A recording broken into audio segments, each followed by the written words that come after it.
Hi guys, welcome back. The Redmi Note 7 has finally been launched in India and this is the box that it comes in. There are two variants, which are the 3GB RAM and 32GB storage variant, which is this one, and it is selling for 9,999 Indian rupees.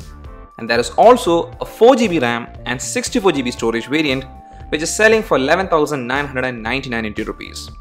This phone has good specifications considering its price, and it is actually competing against the Asus Zenfone Max Pro M2, Realme 3 and the Samsung Galaxy M20. When you open the box, the first thing is this envelope, which has the documentation, a transparent flexible TPU case, which has this tinted look, and as a free accessory included with the phone, it is a good thing. You also get a SIM ejector tool here. Then you have the phone, in which there is a plastic protection which has Redmi Note 7 branding, and it also highlights some of the phone's features like the Qualcomm Snapdragon 660 processor, 6.3-inch Full HD Plus notch display, dual camera and 4000 mAh battery. The phone actually has Gorilla Glass 5 on the front and the rear, and initial impression is that the build is good. The sides are made of plastic, but overall the phone doesn't feel cheap when you hold it. Let me keep the phone aside for now and let's check the rest of the contents in the box, which is the USB cable, which is a Type-C cable, and it's a really good thing. And you also get the charging brick, which is a 5V 2A charger, so it's not a fast charger, but at least it's better than the 5V 1A charger. That's all the stuff in the box, and here we have the Redmi Note 7. This is the Onyx Black variant, and there are two other color options which are much more vibrant. And as I said before, the phone doesn't feel cheap, and in fact it has a premium feel.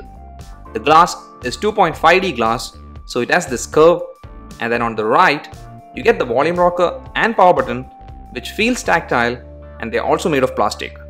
On the left you get the SIM card tray, and on checking the tray it doesn't have a dedicated SD card slot, and on the other hand it's actually a hybrid slot where you get one nano SIM slot, and the next one you can either use it for a secondary SIM or a micro SD card. And one interesting thing is that Xiaomi has marketed the Redmi Note 7 to be splash proof, and here as you can see they have used this rubber gasket to seal the port, which you often don't see in budget phones. On the bottom there is the USB-C charging port along with the microphone cutout and also a single firing speaker. And on the top you get the 3.5mm headphone jack, which is a really good addition. Then there is a secondary microphone and also the IR blaster. Then on the rear you get the dual camera setup where the main sensor is 12 megapixels and the secondary sensor is 2 megapixels. The camera module is protruding out and the phone rocks a bit if you lay it flat on the table. Then there is a flash which is actually inside the glass.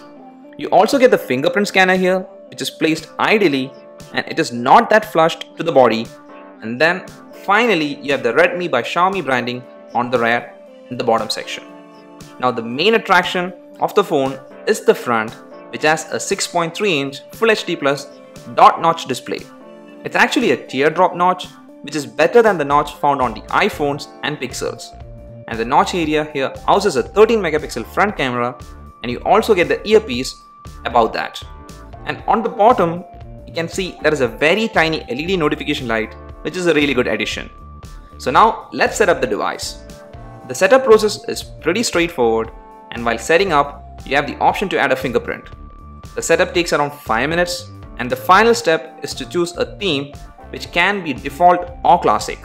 I'm gonna go with the default one, and then you'll be taken to the home screen. This launcher doesn't have an app drawer, and before doing anything let me first check the available storage out of the box.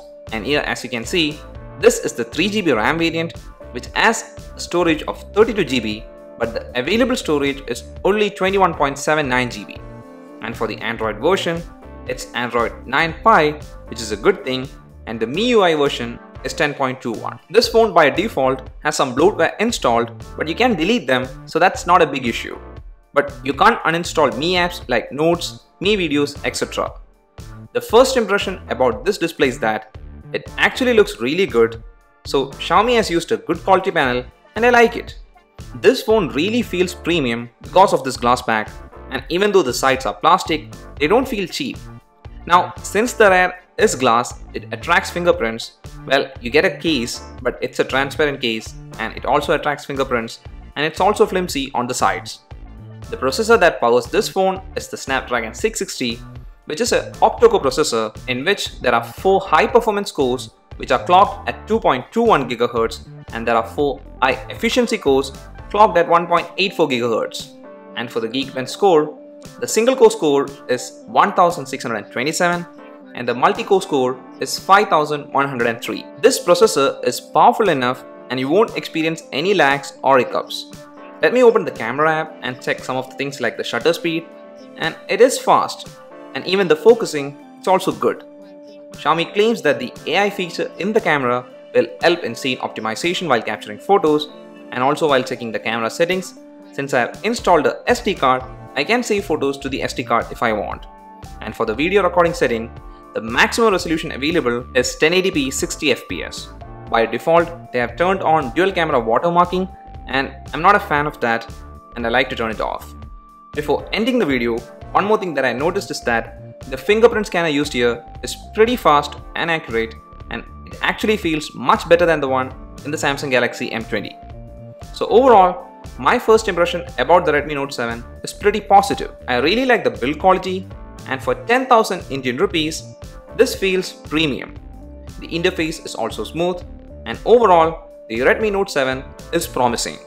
Now, I'm gonna end this video here, but stay tuned for the full in-depth review where I'll be testing everything from performance, camera, battery, display, etc. And if you don't want to miss that video, please don't forget to subscribe the channel, and if you like this video, please do hit the like button. See you again in the next video. Till then, bye.